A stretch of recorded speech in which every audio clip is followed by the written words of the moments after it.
أفلا يتدبرون القرآن. Bismillahirrahmanirrahim. Assalamualaikum warahmatullahi wabarakatuh. A'udzubillahi minasyaitonir rajim. Bismillahirrahmanirrahim. Asyhadu an la ilaha illallah wa asyhadu anna Muhammadar Rasulullah. Astaghfirullahaladzim, astaghfirullahaladzim, astaghfirullahaladzim. La haula wa la quwwata illa billahil aliyyil azim. A'udzubillahi minasyaitonir rajim. Bismillahirrahmanirrahim. Asyhadu an la ilaha illallah wa asyhadu anna Muhammadar Rasulullah. Bismillah, walhamdulillah, wassalatu wassalamu ala rasulillah sayyidina Muhammadin nabiillah wa ala alihi wa sahbihi wa wala wala hawla wala quwwata illa billah amma ba'd. Hadratul mukarram wal mutarram, pembina kita, pembina majelis YPPSI Jabotabek, Om Jainal, kita doakan beliau beserta keluarga beliau senantiasa selalu diberi kesehatan lahir batin, selalu diberi curahan karunia rahmat dari Gusti Allah Subhanahu wa taala, dan selalu dilindungi dimanapun beliau berada. Dan juga segenap para pengurus Majelis YPPSI Jabotabek, baik Ketua Umum Kang Muhammad Bani, juga Ketua Harian Om Hendra, dan terkhusus kepada pembimbing kita Om Irwan. Semoga beliau-beliau semua juga selalu senantiasa diberikan kesehatan lahir batin, diberikan kekuatan, ketabahan, juga selalu berada di dalam lindungan, naungan rahmatnya Gusti Allah Subhanahu wa taala. Dan juga kepada para ustadz yang alhamdulillah lengkap ya pada malam ini. Ada Ustadz Duarsa yang tadi telah menyampaikan ujangan nasihat-nasihat mutiara-mutiara, dan juga Ustadz Yayan tadi telah membacakan lantunan ayat suci Al-Quran. Juga Bang Haris selaku koordinator penanggung jawab atas kesalahan, kekeliruan para ustadz, dan juga menjabat sebagai pembawa acara pada malam hari ini. Dan juga kepada para ikhwan, Ketua Ranting Manggarai Mas Inok, dan juga Ketua Ranting Tambun Bang Kelly, yang semoga beliau-beliau semua selalu senantiasa berada di dalam lindungan Gusti Allah Subhanahu wa taala. Dan segenap para pengurus, terkhusus kepada Bendahara Mas Yono,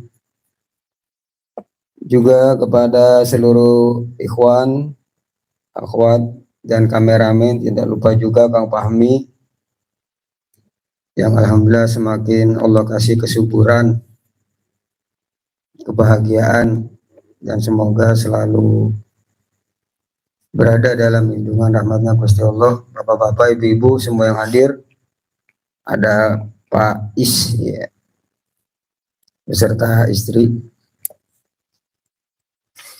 Mas Inok juga beserta istri, ya istrinya saya sebut juga takut marah ntar kalau nggak disebut. Ayang Beb, Masya Allah.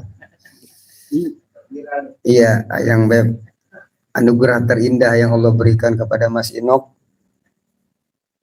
Ya, waktu itu pernah saya bahas, cuma mungkin beliau sedang di alam malakut kali. Jadi kesuksesan seorang suami itu ada dorongan dari seorang istri. Jadi Mas Inok bisa medal dan lain sebagainya itu karena ada dorongan dari Ayang Beb. Jadi kalau Mas Inok macam-macam, ya silahkan aja. Sikat. Ya, semuanya yang hadir, semoga kita semua senantiasa berada dalam pandangan rahmat kasih sayangnya Gusti Allah Subhanahu wa taala. Amin.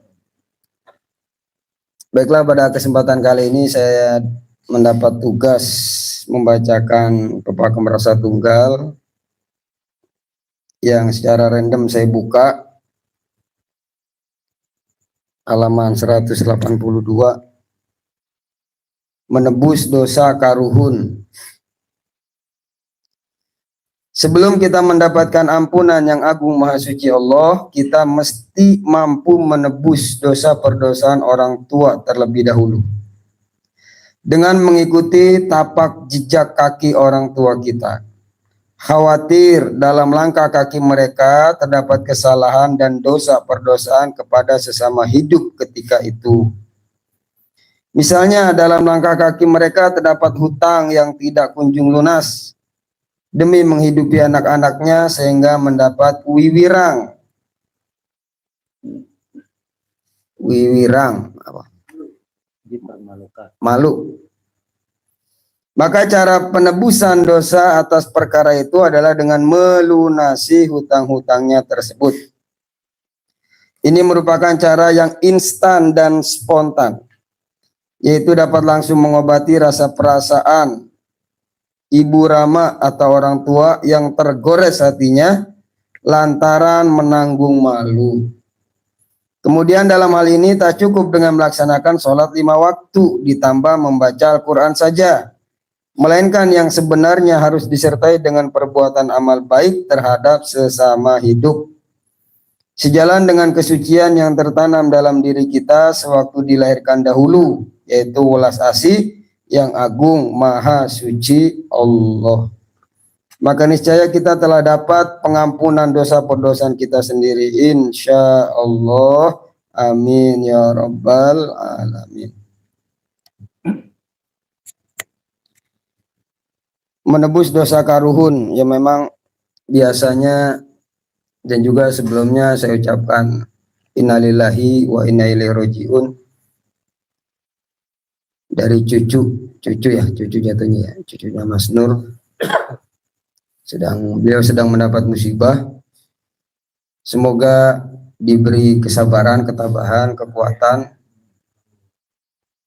dan juga itu merupakan hadiah sebenarnya, karena idza mata waladuhu fahtasabahullahu ta'ala syafi'ahullahu fihi wa adkhalahullahu bidzalika al-jannah. Barang siapa yang meninggal anaknya lalu dia mau menerima keadaan itu mengharap pahala dari Gusti Allah, maka Allah akan memberi syafaat pertolongan kelak karena musibah tersebut, yaitu dengan memasukkannya ke dalam surga. Itu balasan Gusti Allah. Ya mudah-mudahan diberi ketabahan dan kekuatan. Saya juga, halo, kayaknya kumat lagi nih. Tes. Saya juga punya adik yang keberapa ya? Adik saya 10. Lupa deh. Tahu ada yang keberapa itu? Halo, iya Allah. Seperti biasa. Halo. Ya udah lama nih nggak kumat begini. Banyakan adik-adik itu orang tua minta nama ke saya. Nah, salah satunya tuh yang saya kasih nama Fatimah sebelum saya nikah. Istri saya namanya Fatimah juga, Fatimah Zahra. Dari dulu emang saya ngefans lah dengan nama itu, ya nama cewek nama itu, ngefans. Sampai di Facebook pernah saya nyari dulu tuh nama Fatimah tuh saya ini semua. Ya walhasil itu mungkin apa ya petunjuk lah, ternyata istri saya namanya Fatimah Zahra. Lah ini adik saya dulu saya kasih nama Fatimah Zahra. Akhirnya sakit-sakitan datanglah orang tua saya ke Ustadz lain. Jadi saya nggak diaku Ustadz sama orang tua. Ya biasa, ya begitu biasa ya enggak. Kita mau Ustadz di luar, di rumah jadi Ustadz di luar ngeluarin dalil, ayat, hadis, jago, di rumah nggak mempan. Bukan curhat ini mah. Pengalaman, nggak mempan. Walhasil kata Ustadz ini, wah ini keberatan nama. Siapa yang ngasih nama? Kakaknya. Keberatan nama nih, gara-gara nama ini nih nggak kuat nih anak bayi, makanya sakit-sakitan mulu. Masya Allah kata saya. Digantilah namanya sama tuh Ustadz. Jadi Khofifah. Khofifah tuh artinya ringan, enteng. Karena dia nganggap berat kan, diganti dengan nama yang artinya enteng. Aduh kata saya. Ya udah nggak apa-apa. Ya kita nerima aja kan, orang tua begitu jalannya. Ya udah. Digantilah namanya Khofifah. Walhasil ya qadarullah yang meninggal juga. Tapi paling nggak saya udah lepas kesalahan lah. Ya seandainya nggak diganti saya kena kan. Ini gara-gara kakaknya ini ngasih nama keberatan, akhirnya meninggal nih adek ini kan gitu. Untungnya udah diganti sama tuh Ustadz tuh. Jadi dia tanggung jawab lah. Diganti meninggal juga. Ada Ustadz model begitu tuh. Tapi emang dari dulu biasanya begitu ya. Saya juga sama. Saya dulu punya penyakit asma dari kecil. Punya penyakit asma. Orang tua saya juga begitu, datang ke kiai ke ustadz nih gimana? Biasanya harus ganti nama biar nggak sakit-sakitan. Itu beberapa ustadz, beberapa kiai yang didatengin nggak ada yang berkenan. Udah jangan diganti ini mah. Emang begitu lagunya kali apa begitu gimana ya? Duko ini udah jangan diganti, jadi ganti. Alhamdulillah namanya tetap sampai sekarang. Iya asma. Ya sembuh-sembuhnya pas mondok itu. Ya. Lah itu. Makanya Allah mengajarkan ini terkait dengan menebus dosa karuhun termasuk kedua orang tua kita. Wa qur rabbighfir. Ya kan? Katakanlah wahai Rabbku ampunilah. Rabbighfirli wali walidayya. Ampunilah dosa-dosaku dan dosa ayah ibuku. Warhamuma kama rabbayani shaghira, dan sayangilah mereka berdua sebagaimana mereka menyayangiku di waktu kecil. Ini doa Allah langsung yang mengajarkan sesuai. Jadi untuk dosa kita diampuni oleh Gusti Allah kudu melalui penebusan dosa karuhun orang tua kita atau nenek kakek kita dan sampai ke atasnya. Adapun dosa yang terkait dengan manusia memang dijelaskan. Kalau dosa yang terkait sama Gusti Allah, kita menyesal, mengakui kesalahan kita, berjanji tidak mengulangi, lah itu syarat taubatnya.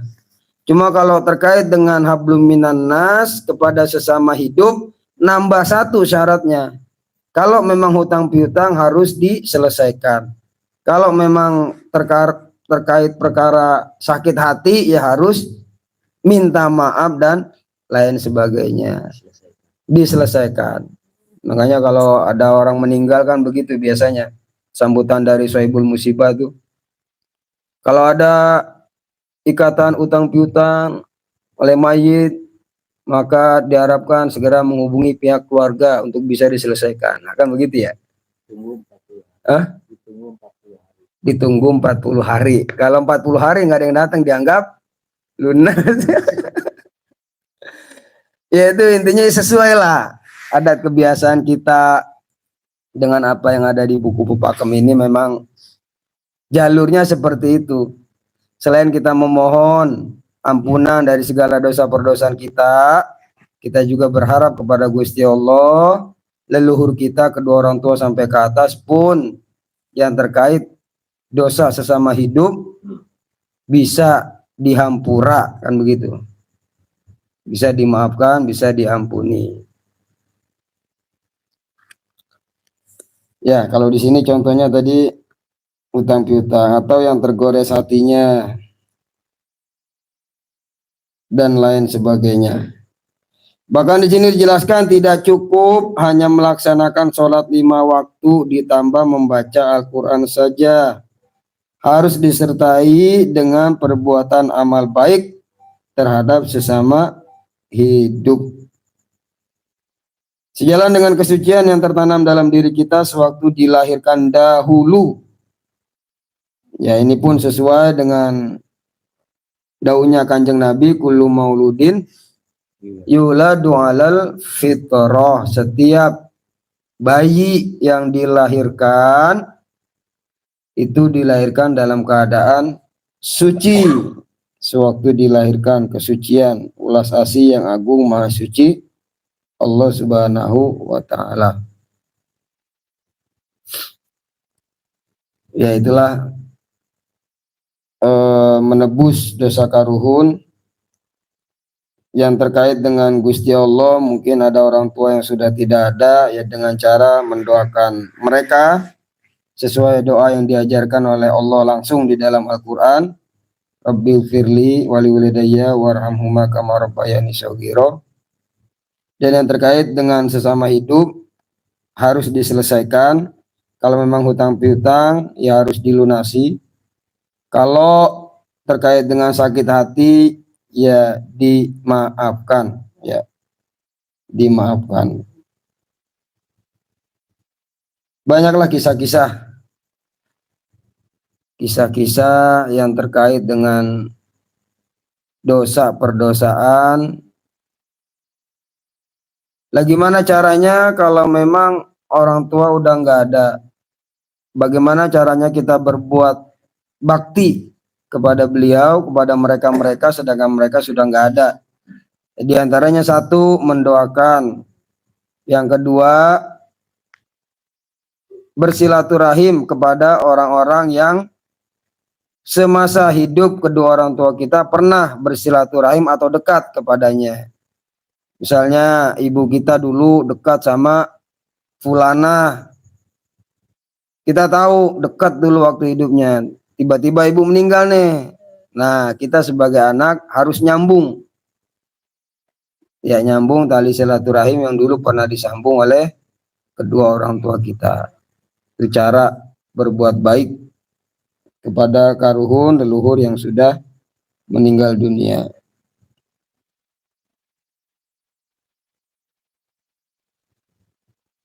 Misalnya dalam langkah kaki mereka terdapat utang piutang demi menghidupi anak-anaknya sehingga mendapatkan wiwirang. Ya, namanya orang tua, namanya kedua orang tua, kadang kita sebagai anak dulu nggak bisa apa-apa, diberi apa-apa, tapi sesudah kita bisa apa-apa terkadang lupa kepada yang dulu pernah memberi apa-apa. Iya. Jadi apa-apa. Ini dekat Mas Inok sih jadi ketularan ini. Bahasa-bahasa ngaliurkeun. Iyalah, dulu kita nggak bisa nyari duit. Dikasih duit sama orang tua, kerja keras, pontang-panting demi kita. Kita udah bisa nyari duit, terkadang berat buat ngasih orang tua. Padahal dulu ada kisah seorang bapak ngambil harta anaknya. Akhirnya ngadu sama Kanjeng Nabi, ya Rasulullah, ini ada yang ngambil harta saya ini. Siapa? Bapak saya. Ditanya, bapak kenapa engkau mengambil harta anak kamu? Ya Rasulullah, saya ada kebutuhan begini-begini, saya nggak niat nyuri, saya begini, macam-macam lah alasannya. Dulu dia belum bisa apa-apa, saya kasih tanpa pamrih, tanpa hitung-hitungan, saya nggak berharap apa-apa sama dia. Sekarang saya cuma ngambil sedikit dari hartanya, itu juga karena kebutuhan saya dianggap maling gitu kan. Akhirnya apa? Harta kamu adalah harta ayahmu. Tuh. Banyaklah kisah-kisah kalau kita terkait dengan orang tua tuh banyak kekurangannya, banyak khilafnya. Udah bisa nyari duit, ngasih duit ke orang tua kayaknya berat ya, kayaknya apa ya, dianggap beban. Wah, cicilan saya banyak, kebutuhan saya banyak, belum bini, COD mulu tiap hari. Belanja online orang kelar-kelar misalnya. Bukan curhat, ini contoh. Padahal suami itu tetap ke orang tua, sedangkan istri itu taatnya kepada suami. Setelah nikah, orang tua menyerahkan anaknya atau istri ini kepada suami. Jadi secara tidak langsung lepas antara istri ini dengan orang tuanya. Jadi kalau ditanya lebih didahulukan mana antara orang tua istri dan suami, harus lebih didahulukan suami. Lah suami lebih mendahulukan istri apa orang tua? Orang tua. Tapi terkadang ketika suami ngasih ke orang tua, istri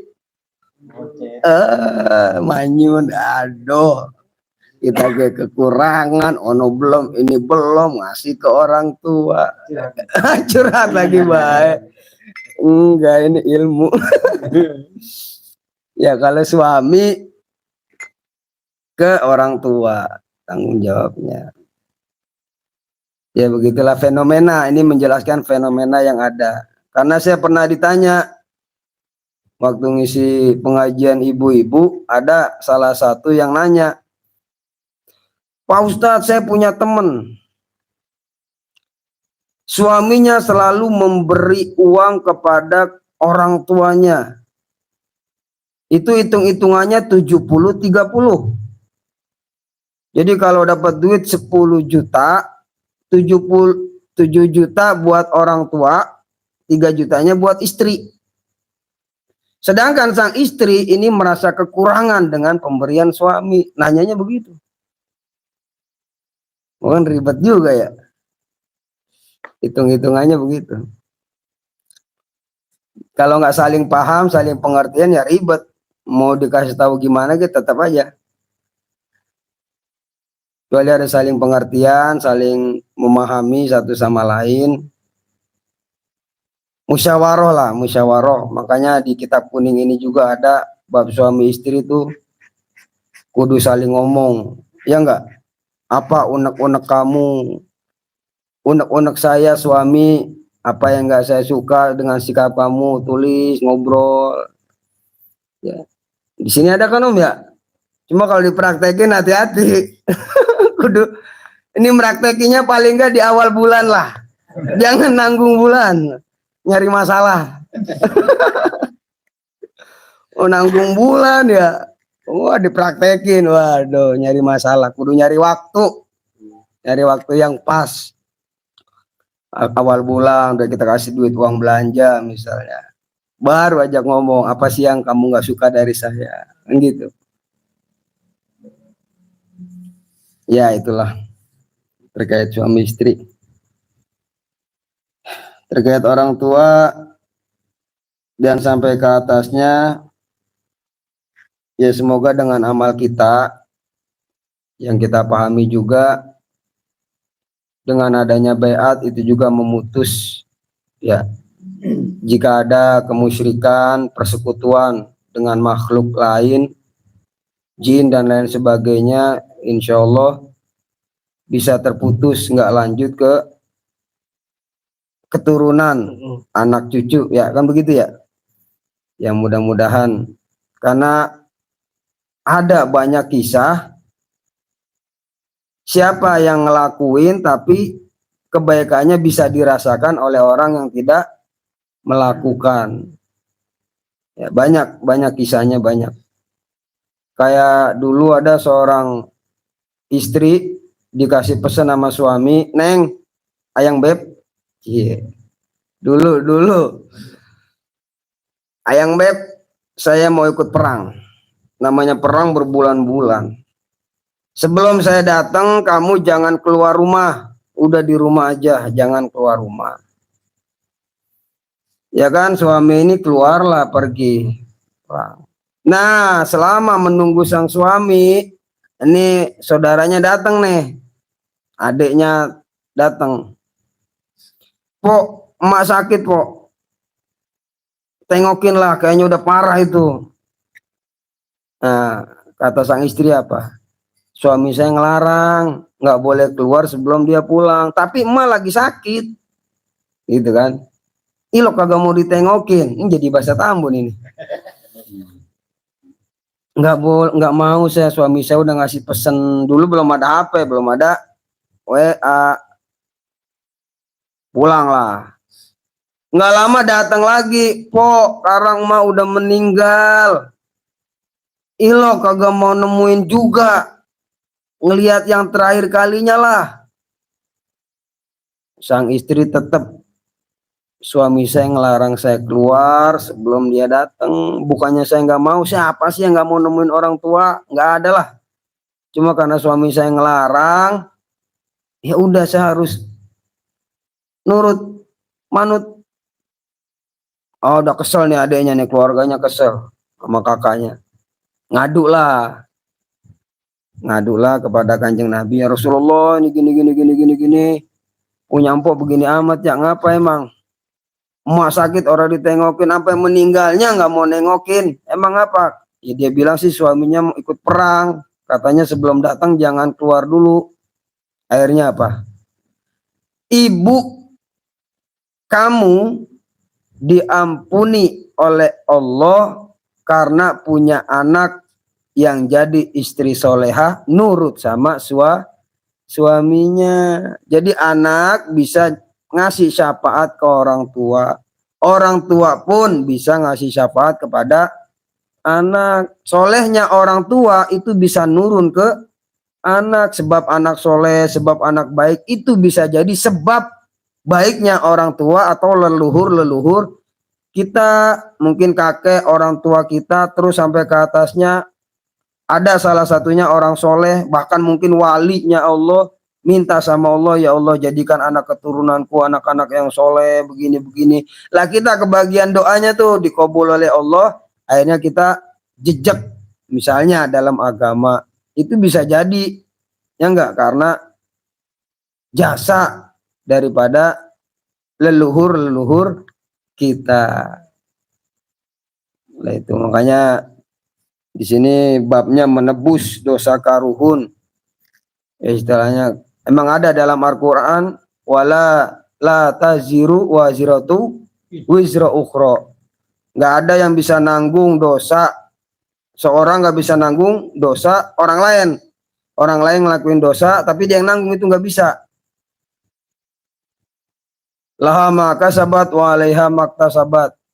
Begitupun ketika melakukan kebaikan, ya kalau dia ngelakuin kebaikan ya buat dirinya, nggak bisa dioper ke orang lain. Begitupun kalau ngelakuin keburukan ya buat dirinya, nggak bisa dioper ke orang lain. Nah ini maknanya tidak sesempit itu. Memang ketika kita melakukan kebaikan buat kita, tapi tidak menutup kemungkinan kebaikan itu pun bisa keauban, ya bahasa kita kauban dengan orang-orang di sekitar kita. Gampangnya orang tua kita kerja, kita nggak ikut kerja, tapi kita kebagian duitnya, kebagian uangnya. Nah itu makanya dengan proses itu, maka di sini ada bab menebus dosa karuhun. Ya mungkin ada kesalahan, dosa-dosa orang tua kita atau sampai ke atasnya, lah kita lah bagian kita untuk bisa menebus ya dengan cara-cara yang sudah ditentukan. Ya sesuai dengan doa yang tadi telah saya bacakan yang langsung diajarkan oleh Gusti Allah Subhanahu wa ta'ala. Udah itu aja mungkin sedikit yang bisa saya sampaikan. Kurang lebihnya mohon maaf. Saya akhiri, wallahul muwaffiq ila aqwamit thoriq. Wassalamualaikum warahmatullahi wabarakatuh. Waalaikumsalam.